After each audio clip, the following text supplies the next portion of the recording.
સુરતથી સમાચાર કે જ્યાં આમ આદમી પાર્ટીના 2 કોર્પોરેટર સામે એસીબીએ અરજી કરી 10 લાખની લાંચ માંગ્યાની એસીબીમાં ફરિયાદ થઈ છે। પીએન પાર્કના કોન્ટ્રાક્ટર પાસે લાંચ માંગી હોવાનો આક્ષેપ લાગી રહ્યો છે। જીતેન્દ્ર કાછડિયા અને વિપુલ સુહાગિયા વિરુદ્ધ એસીબીમાં ફરિયાદ કરવામાં આવી। કોન્ટ્રાક્ટરે સીસીટીવી ફૂટેજ અને ઓડિયો રેકોર્ડિંગ સહિતના પુરાવા એસીબીને સુપરત કર્યા હતા। કોર્પોરેશનની સાથોસાથ કોર્પોરેશનના એક અધિકારી અને કર્મચારીની સંડોવણીના પણ આરોપ છે।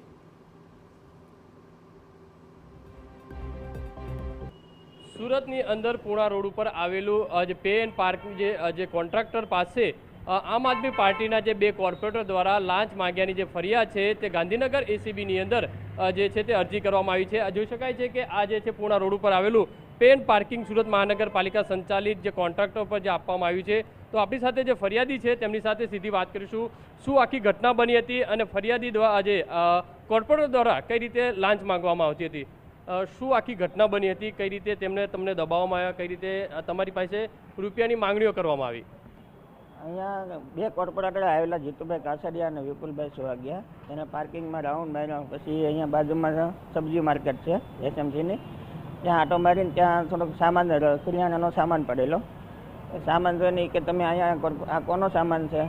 કીધું અમે અમારા માણસો મૂકેલો છે કે આ તમે ગેરકાયદેસર કબજો કર્યો છે ને તમારી ઉપર ખંડણીનો ગુનો લાગશે ને એ રીતે ધમકી આપી અને ડરાવતા હતા અમારા માણસોને। પછી મેં એના મિત્ર અને મારો મિત્ર થાય એવા માણસને બોલાવ્યા। મેં કીધું પહેલાં કોર્પોરેટર આવ્યા છે એને વાત કરો ને શું પ્રોબ્લેમ છે।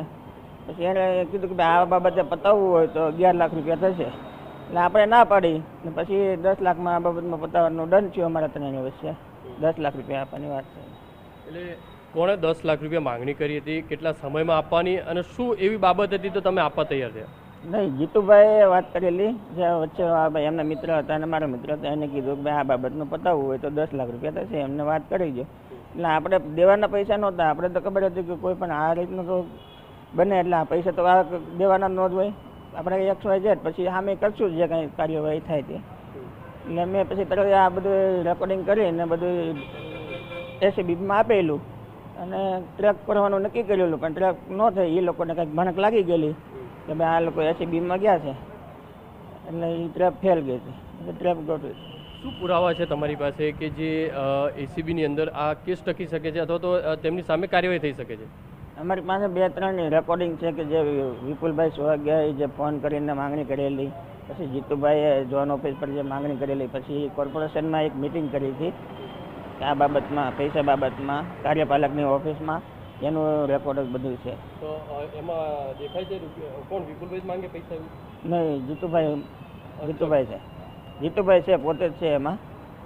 જે ટેલિફોનિક વાત થઈ તો તે બંને કોર્પોરેટર એવું કહે છે કે અમે જે રીતે પોલ ખુલ્લી પાડી રહ્યા હતા જેના કારણે એ લોકો એસીબીની અંદર ગયા છે દબાવવા માટે કે નહીં, તો પણ એ લોકોએ પણ કાર્યવાહી કરવી જોઈએ ને અમે એમાં રીતે કરવી છે, બરાબર? જેને એ સાચું છે તો એ લોકો સાબિત કરશે અને સાચું છે તો અમે એમાં રીતે સાબિત કરશું। જે રીતે આ હતા ફરિયાદી જે હિતેશભાઈ સવાણી છે, જે પે એન્ડ પાર્કિંગ આ જે ચલાવે છે કોન્ટ્રાક્ટર ઉપર, અને જે રીતે બંને કોર્પોરેટર દ્વારા છેલ્લા ઘણા સમયથી તેમની પાસે જે છે તે રૂપિયા જે માંગણી કરતા હોવાનો જે આરોપ છે લાગવામાં આવે છે। જે સીસીટીવીની અંદર પણ આખી જે ઘટના છે જે બંને કોર્પોરેટર અહીં આવતા દેખાય છે અને જે આંટાફેરા મારે છે તે પણ દ્રશ્યોની અંદર દેખાય છે। હાલમાં તો આજે ફરિયાદી દ્વારા એન્ટી કરપ્શન બ્યુરોની અંદર ગાંધીનગર ખાતે આજે અરજી આપવામાં આવી છે અને અરજીના આધારે એન્ટી કરપ્શન બ્યુરો દ્વારા વધુ તપાસ હાથ ધરી છે। ત્યારે જોવા રહ્યું કે જે પુરાવા જે રજૂ કર્યા છે પુરાવાના આધારે હવે એન્ટી કરપ્શન બ્યુરો દ્વારા કઈ રીતની તપાસ કરવામાં આવે છે કે આગળ કઈ રીતે ગુનો નોંધવામાં આવે છે તે એક મોટો સવાલ છે। કેમેરામેન સંજય ચંડેલ સાથે બલદેવ સુથાર, TV9 સુરત।